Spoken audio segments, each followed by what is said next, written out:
Good morning, everyone. Hello. Did you know what you wanted to do when you were a kid? Everybody wanted to be something different when you were a child.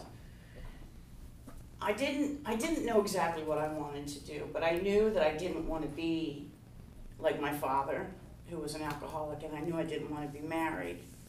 But I knew that I wanted to be a mom. And so my tribute speech this morning is about my daughter, Sierra.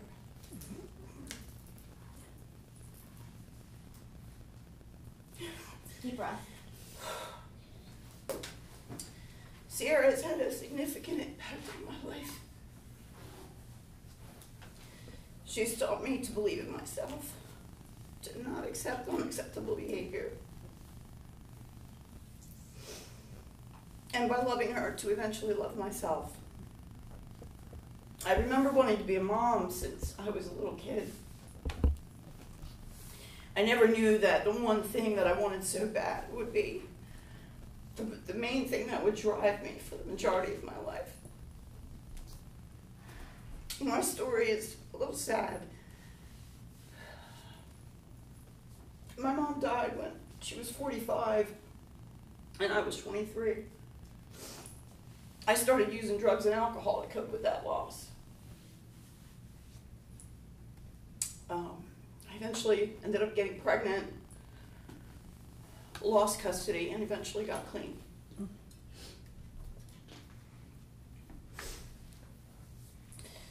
So, I got pregnant with my daughter when I was 27.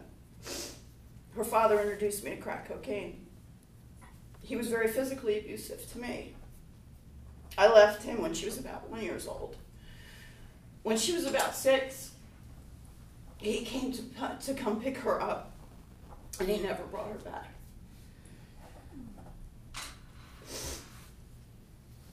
It was only because of the immense love that I had for her that I was able to leave that relationship, get clean, and regain custody of her. So I'm going to explain to you how she's been able to teach me how to believe in myself, not accept unacceptable behavior, and to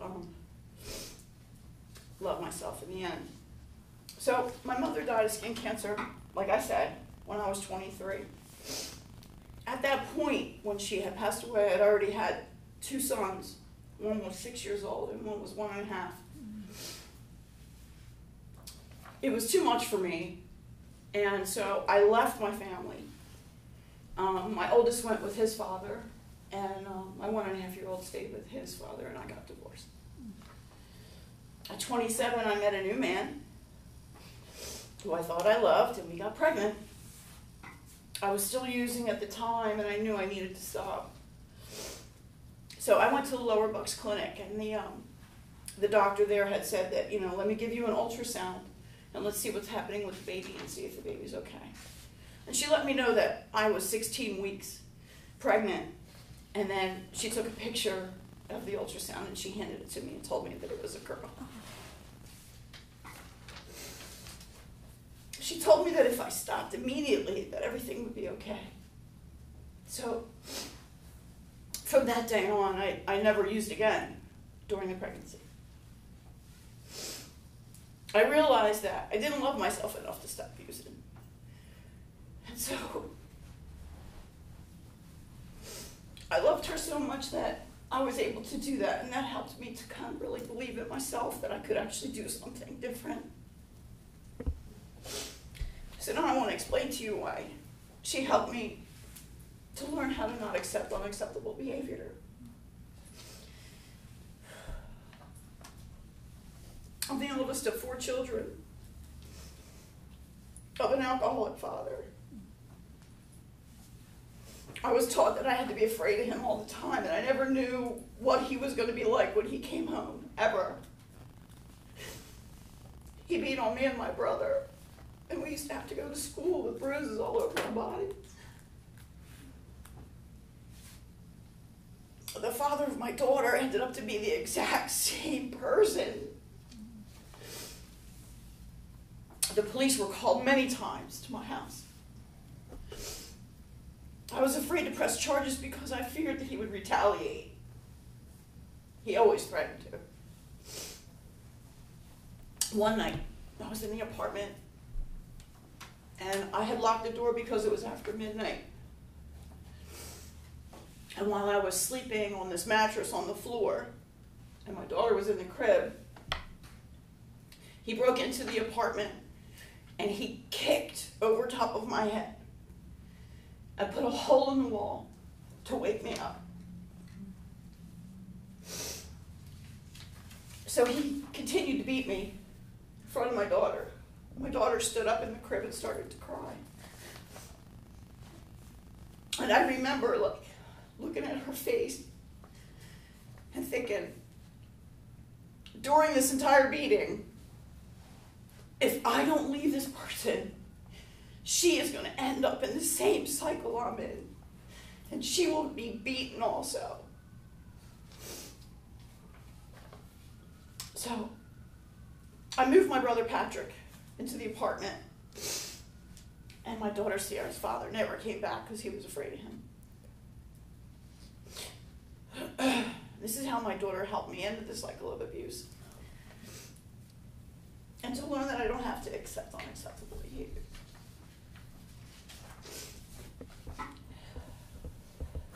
Now I'm going to tell you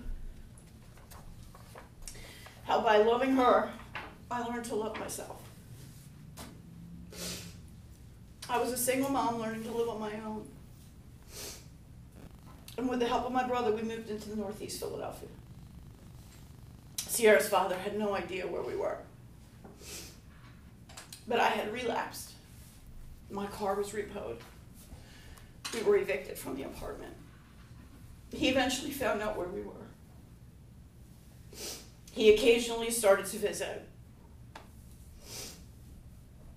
I was working, but all the money was going to drugs and alcohol. Sierra's father found out where we lived, and on her 6th birthday, he came to pick her up to bring her to the party at his family's house. And he never brought her back. Sierra's father took me to court, and he brought up all the horrible things that I was doing. He told me that if I didn't sign her over, that he would tell her some of the things that I was doing while I was getting high and drunk. So I signed the papers. It took me a year of going in and out of rehab to get clean. I moved to a sober house, and I reestablished my supervised visitation. The people in my life kept telling me, if you stay clean, you're going to get your daughter back. So I went from supervised visitation to unsupervised to overnights to weekends. At 2.5 years clean, I finally was able to get full custody of my daughter Sierra. Those 2.5 years were so stressful and emotional, but I didn't get high.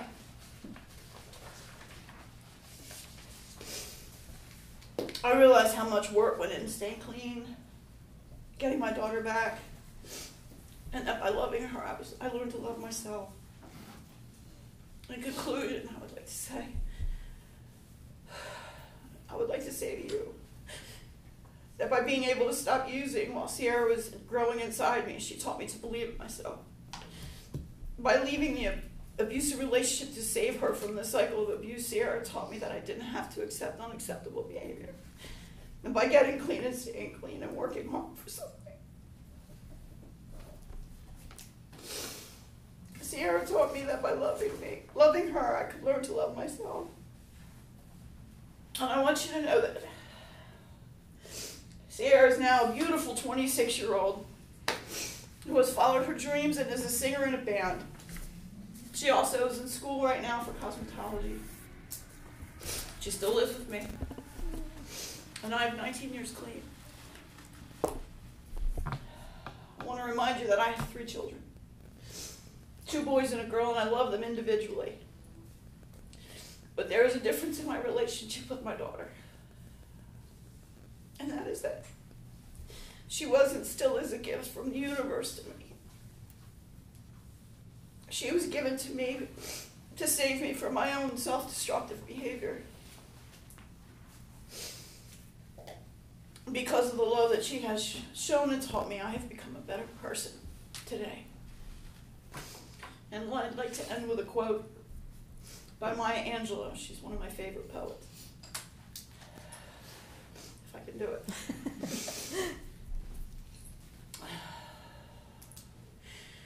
In the flush of love's light, we dare be brave.